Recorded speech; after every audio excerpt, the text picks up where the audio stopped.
Hey everybody, random day trip. Me and Mindy are in the big town of Sutton, West Virginia. We are at the official West Virginia Bigfoot Museum. Later today, if we have time, we're going to go to the Flatwoods Monster Museum. Random day trip. Apparently it's a fishing hole. Let's go in here and see what's going on at the Bigfoot Museum. This is the main room of the Bigfoot Museum. A lot of the stuff here is pictures or casts of other things Bigfoot related. It was hard to get audio in here because there was a radio playing at times. Sometimes it would come on, sometimes it wouldn't. What you'll see here a lot is there's a lot of casts, and I don't know if these were casts they made from West Virginia or if they're copies of another cast. They talk about different things, about fingerprints of the animal and how sometimes Bigfoot's been documented to walk on its hands like a great ape.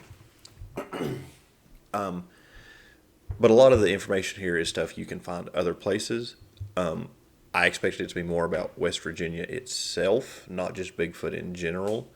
So it was a little bit of a disappointment that there was not more West Virginia Bigfoot or Appalachia Bigfoot, as where it was just more Bigfoot in general. As you will see here in a sec, there is a map over here with all the Bigfoot sightings in West Virginia that have been reported. I'm sure there's a lot that haven't been reported. One thing on the map you will see me point out is there's this huge national forest. There's actually an episode of the X-Files where they talk about the Mothman and how easy it would be for the Mothman to hide because there's so much national forest that is just untouched and there's no people. So it would be easy for something like Bigfoot or the Mothman to hide in this place because nobody's hardly ever there. So as you can see here, there's been a ton of Bigfoot sightings in West Virginia, and these are just the documented ones or ones that have been reported. I'm sure there's been many more that were not reported.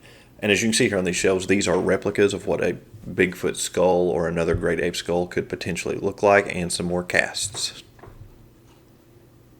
So some of this will have voiceover, some of it won't, so it may sound weird because sometimes there's music playing, there's not. But one thing's really cool in here is if you're a Ken Block Gymkhana fan, in Gymkhana 4, you remember this is the same costume they used when Ken Block slides sideways and hits the dude on the ladder. That's pretty cool. A lot of the stuff in here is just casts and stuff. There's a lot of casts and there's some fur. There's a big gift shop too. One thing here you'll talk about, there's an episode, I was telling Mindy on the X-Files episode about the Mothman, they talk about how much national forest is from here all the way over to Virginia and how easy it would be for cryptid creatures or other people to hide there because there's so much land there that's protected and just not inhabited, that's the word I'm looking for, because it's national park or state park or whatever. So it's actually pretty cool. It's hard to get time in here with nobody in here. One thing I noticed here that was pretty cool is this guy was going up Mount Everest, and they found these footprints in the snow. You can tell how much bigger they are than his. But this is it. It's basically just one room. It talks a lot about this, the famous video, if you haven't seen it, Patterson-Gimlin film, supposedly footage of a Bigfoot. It started walking here, walks away. And I think that they had actually tried to disprove it, but they couldn't because of the way it walked and how big it would have to be. And then there's a gift shop. So that's all there is. It's pretty small, but I mean there's some pretty cool stuff. I didn't realize there had been that many Bigfoot sightings.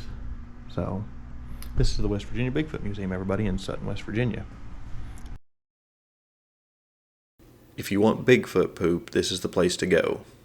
That was the one thing that really stuck out to me. They have your other typical stuff. You've got stuffed Bigfoot, you got Bigfoot seasoning, you got paintings of Bigfoot, you got cups, you got koozies, you got a lot of West Virginia crafty stuff. I also had a lot of t-shirts. I wanted one of the official Bigfoot Museum t-shirts, but for some reason they didn't have any extra larges. So, and then they also had this ornaments and stuff. A lot of the stuff was supposedly locally handmade and crafted right here in West Virginia. So it's your typical touristy gift shop with a Bigfoot spin on it. So if you want some Bigfoot stuff, this is the place to go. As you can see over here, we got hats, t-shirts, big cutouts. I think they had some shoes, like slippers that look like Bigfoot feet. There's the shirt I wanted, but of course they didn't have it in my size. The pink camo, of course it's West Virginia. So That's all there is to the gift shop in the Bigfoot Museum. I hope you enjoyed this. It was a good little fun day trip.